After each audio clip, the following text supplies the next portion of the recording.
Hey everybody, this is Petey from the Spinner Rack, and before I get into what you've already seen as the title of the video, I just want to say that I am a huge fan of Treasury editions. That's right, and I got a lot of them until comic book, as we said in our other video, the prices went up. I got this. This one's a really good Treasury edition. Of course, this here is another big one. I had to do this, having Joe Kubert. There's two editions of these. Of course, got the great Ross Andru, John Buscema, which people kind of say he didn't put his best work into it, but it's still a gorgeous thing. And of course, another reprint, Treasury edition.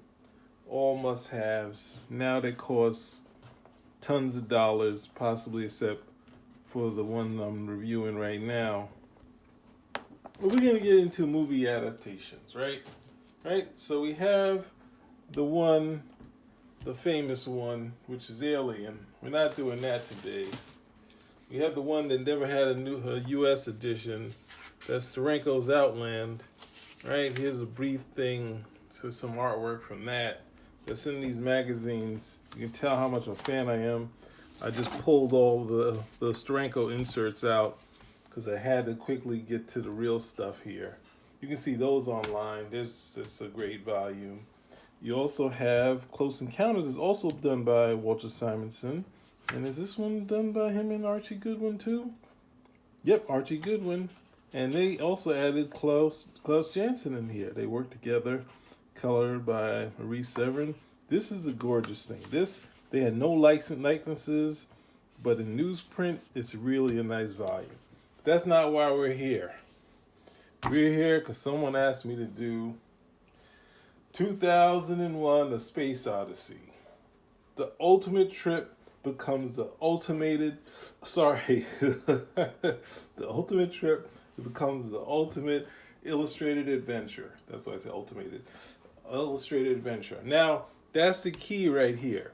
A lot of people at the time when this movie came out was going because it was a big trip that people were getting high and watching the movie. Now, to kind of give this thing some context, at some point later, we had this thing come out. We had Star Wars after this. We had this book coming out, and those two Treasury and large editions kind of said what it was supposed to be. Now, there's millions of other ones, and the only thing that comes close to Alien and the Star Wars one is the Empire Strikes one done by Al Williamson, and the Treasury edition of that, right? Now, it would be a reprint of the comic books. That is the closest thing. So you have these two things. So over time, this lost the context that it had. That it was just a Treasury edition, and I guess for some reason it got its own series. But somehow this has gotten wrong because you have the Odyssey, the movie, which is like changed the face of how sci-fi stuff is done. The tone of it is the same tone as still done today from that movie. And this comic book, there isn't that much that has been carried on after this point, right? So that's just to give you a precursor of the stuff. We're going to go through it, fairly quickly, right? And I don't mean anything bad about this, because as a kid, I always wanted this. It was like in the same as a kid, I didn't say much about it, but I always wanted this too. And this one I've had, and I think we probably read it to shreds, me and my brother. So this one, this one's just fun. This is just another fun one, right? So let's get on with it, right?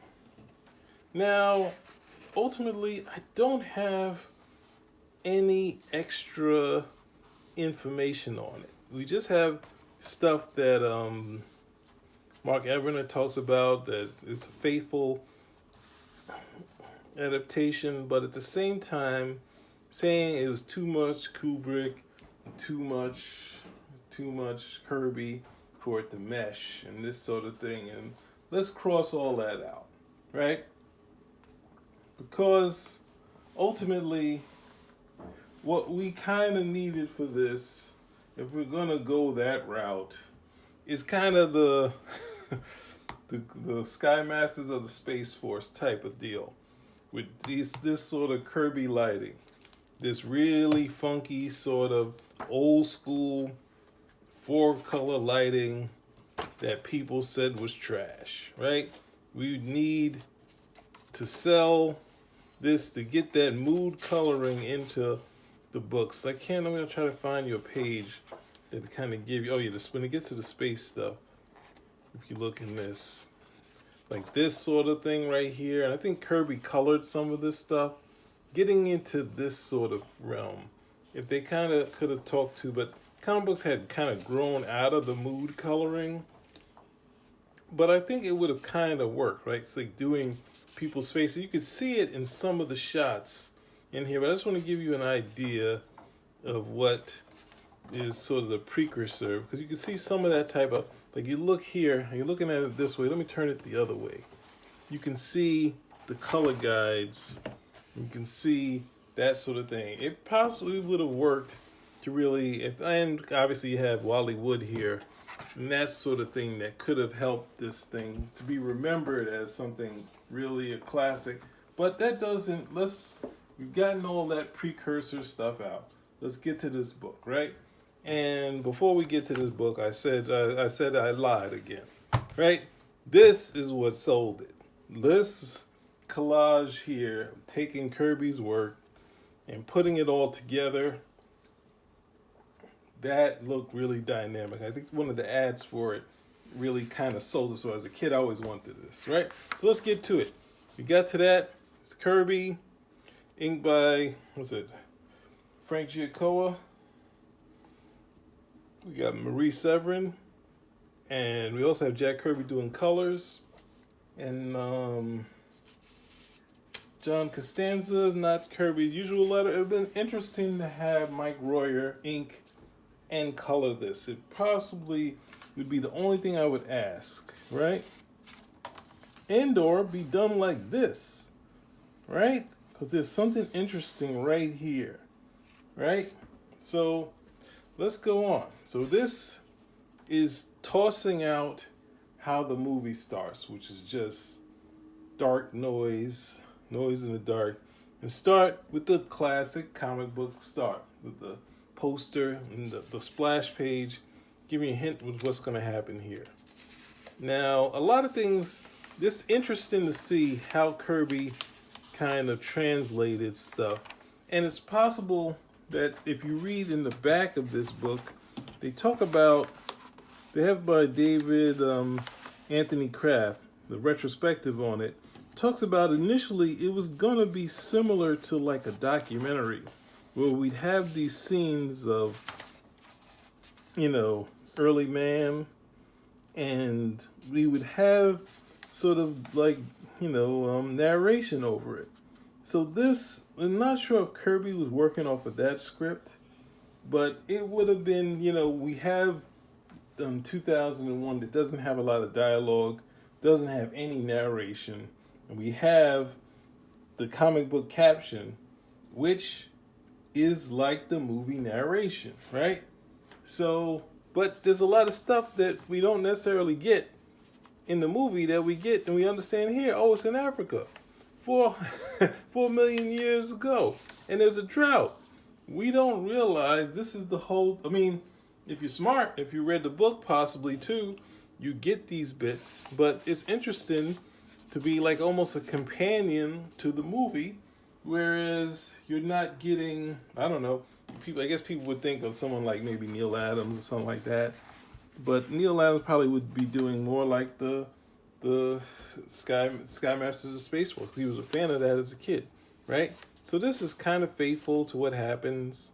And this book is not built to go through this sort of viewing, but we'll see what we can do, right? And I think the way it's shot because this scene happens in here, the fight over the little bit of water. We don't know in the in the story that this is Africa, that there's a drought, but it sure looks like it. Now, once you get, so it also helps you when you look at the movie, like what was going on.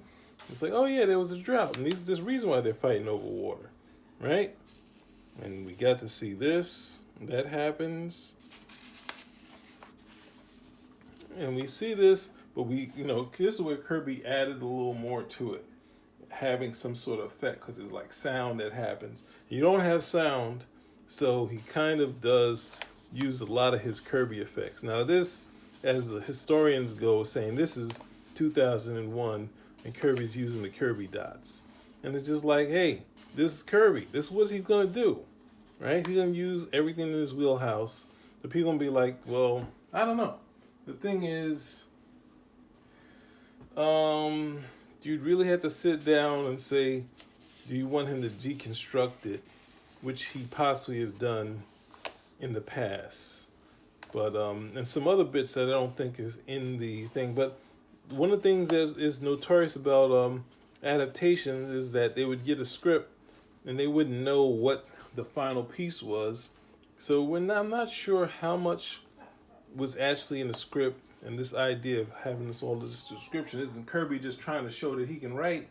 This is possibly the script that he got that had a lot of description, right?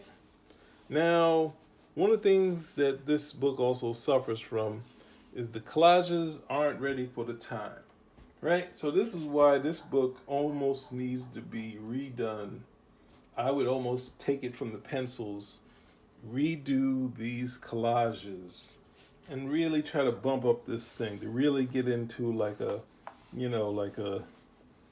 real fun edition to kind of match like Kirby to Kubrick, to kind of get this out of here and re-up this stuff, not change. I mean, I guess, no, I think because in his drawings he has dialogue in there and spaces for that, so I wouldn't necessarily get rid of that or his captions from here, because there's a lot of captions and dialogue and stuff in here. So, and this is all quiet. This, he's kind of reorganized things because the same setup is done later, but he does it for the early scenes. He has the characters talking early on, names getting introduced. Now this scene in the movie is almost a real like a Kirby looking scene.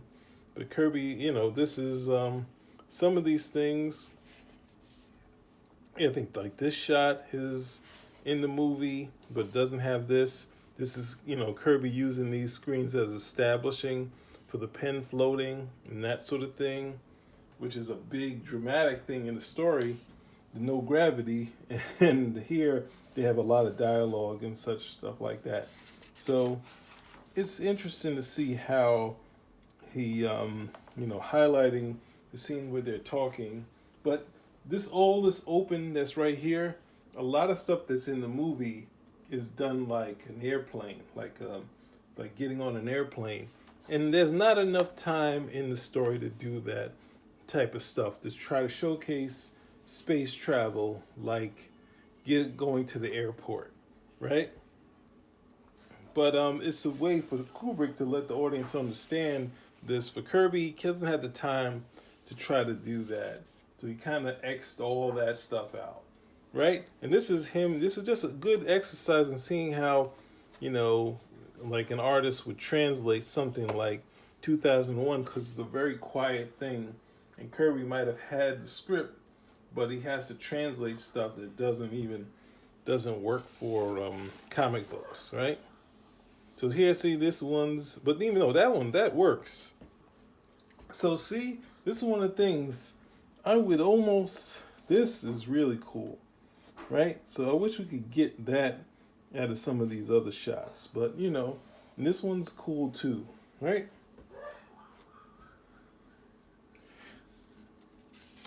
So,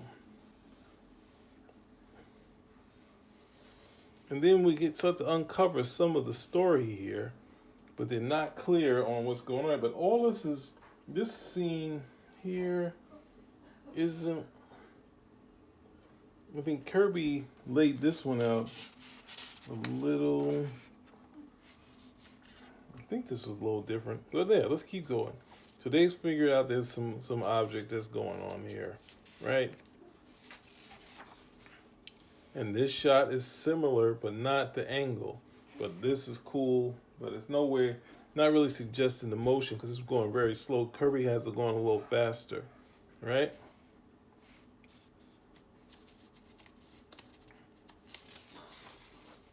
And this right here, this is the moneymaker right here, right? So it's not Kirby Wood, but it's close. It's up there, right? The establishing shot. This is what Kirby's been at this time. The double splash pages, and this is a killer one. So this is worth the price of admission, right? So here, this scene here in the movie is more about them having food before. Like here, what kind of food do you want? And then he slowly gets to see the pictures, and then they land. But you see in the comic book, you got to get rid of the eating, right?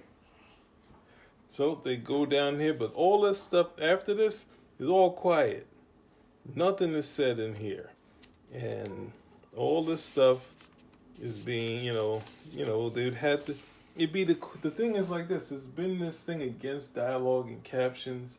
It would make it the quickest read ever. You would page through this. There would be nothing to stop you. So it would take this book, which is like 70 pages. You could do it in a couple minutes. There was no dialogue, right? And the dialogue also gets you to stop, right? Now this shot is similar, where he goes to touch it, and then there's kind of in front of it to take a picture. But then right here, this is audio. They're reacting to the audio, and they're but at the same time, you see it says listen, but you can't show listening in there. So he's kind of reformatted it to them reacting to the monolith, right? And he has this thing that just like a cardboard sort of like a rectangle just sitting in there. So Kirby's adding a lot of his Kirby crackle to that stuff. And then we kind of go from that to, just like in there, 14 months later, we get into the Project Jupiter and Discovery 1. Right? And this is clearly very similar to what's happened in the movie. And then some of these scenes are now this right here is where you can really see Kirby using references. Now, I did want to do this before I moved on, because we as fans, we don't know how much reference Kirby used, because we know that his style is kind of, like an impressionistic. It doesn't utilize. It uses some. The idea of anatomy. It uses some ideas of perspective, but it kind of pushes it, for more action. Be able to do more work in the month, and that sort of thing, pushing the boundaries of realism to his Kirby impressionism, the big Kirby in capital letters, right? So like this shot here, this is done late. This is I think it may be in the 80s or late 70s. I think you can see there's a similar shot that Kirby probably pulled the layout for and then added all his stuff to. And there's a couple other shots. I'm not sure they're going to be in this book. But the thing is, we don't know how much reference Kirby is using for his work, because we don't know all the sources. I think this shot was a reference from something else, like a photograph. What else? There's one other thing. I'm not sure I'm going to be able to find it in time. So we don't know what Kirby's morgue file was of everything that he kept so he could draw the stuff that he was drawing.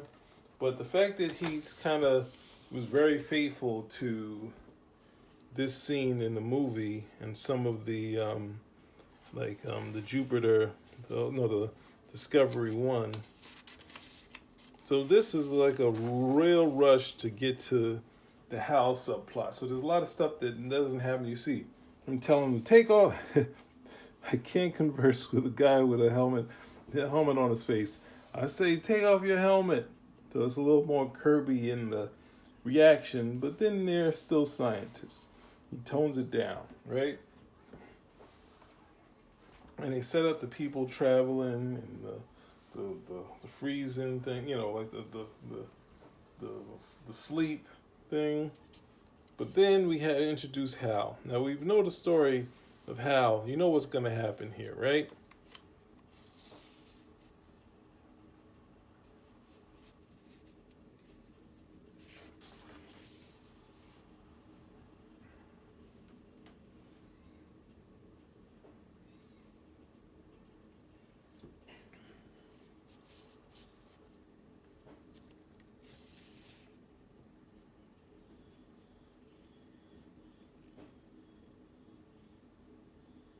So this is setting up the whole Hal thing, right? This discussion. This is pretty much faithful to the story. There's a little more different stuff in here, I think, in that section. But here, they've kind of jumped around. Though, I think.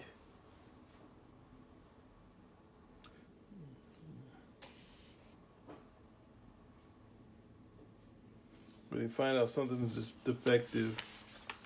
See, there's a.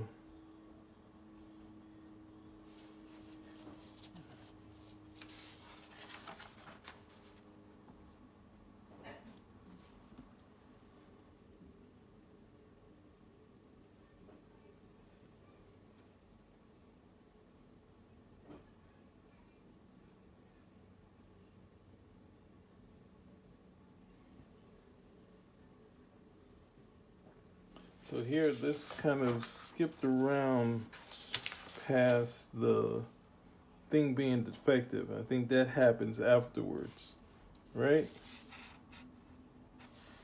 So they find out something's defective, and then they have this talk, separate from Hal, right? And this thing, but here, what's the name? Kirby already establishes that Hal could read lips, so they have a close-up of the face, right? Whereas this is kind of, I think at the end of the scene, you hint that Hal's able to read lips. And then, I don't know if we see it in the thing, but then we didn't get any of this sort of, we just get him in trouble and him falling out into space.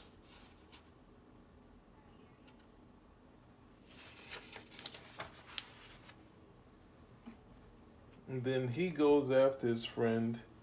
This is kind of hard to see, right? But this is definitely in Kirby's wheelhouse. So it'd be up until, and I showed you the collages that's in the what's the name? The Hunger Dogs, which are amazing.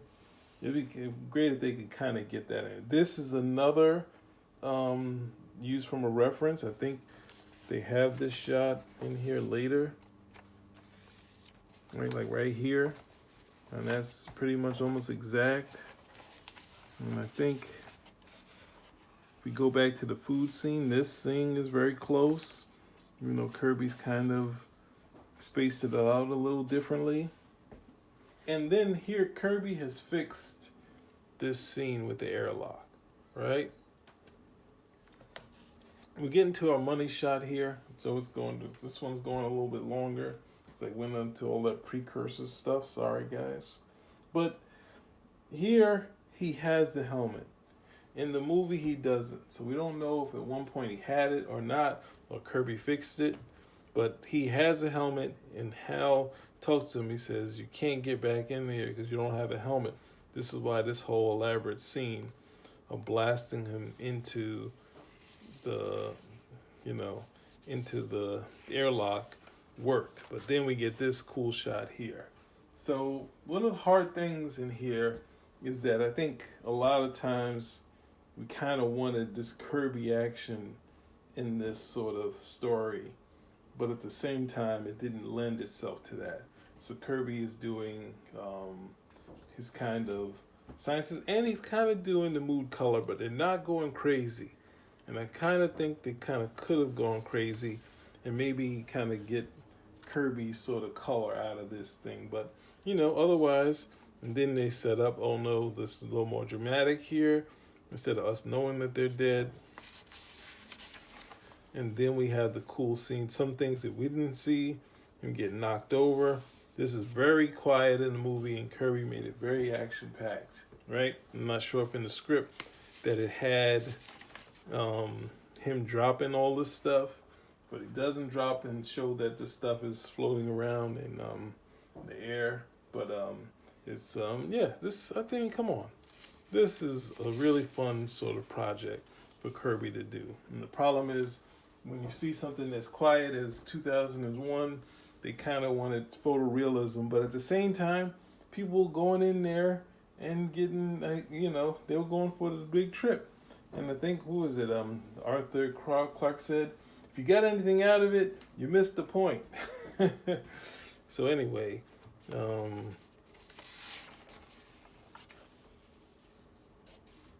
as it goes along, I think there's a whole, this part here, when he gets to the end of Jupiter, and he sees, you don't see it, you just see the monolith start to approach. And then Kirby sort of pushed the boundaries of that scene and added some thought bubbles here. And this is one of the more visual parts of the story, which is like, I don't know how many minutes, but in the comic book, how many pages could Kirby have done with this? But, I mean, I don't know. How much would they have allowed him to do different effects for each of these pages? Would have run out of steam? So, and some other effects that we didn't see. So Kirby's doing a lot of his own stuff to sort of showcase what was happening. And so it's getting some of that feel, right? But he's keeping the documentary kind of feel with it, because the captions are still there. And this kind of is a little different than in the movie, so it's kind of hard to say if it's changed or was it the original script and they, worked out something different in the editing, because he comes here, he's an old man, and he starts seeing himself at the same time. Like, he's able to see himself from across the room in like here and going to eat, right?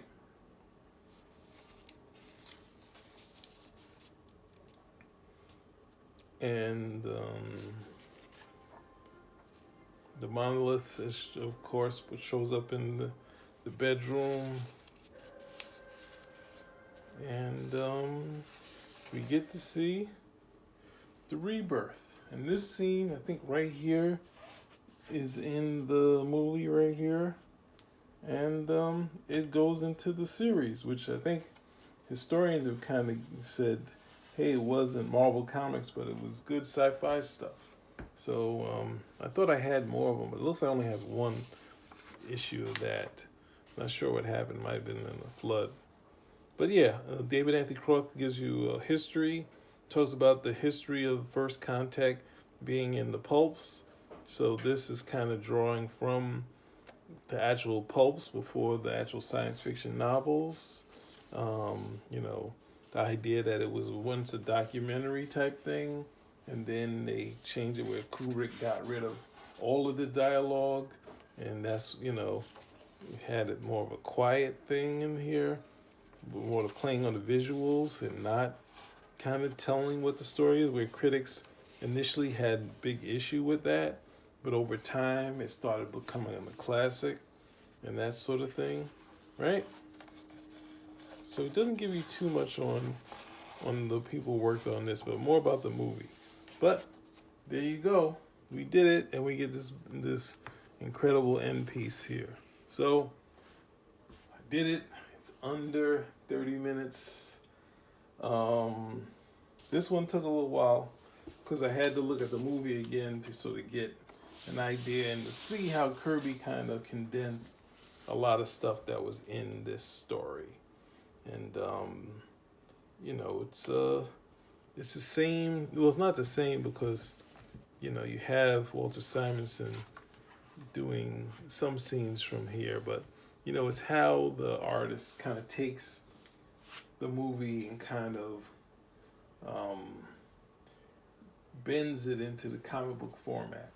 So ultimately, it's not the Sky Masters of the Space Force, but it's Kirby, and it's a lot of fun, right? So that's about it. Spinnerack out.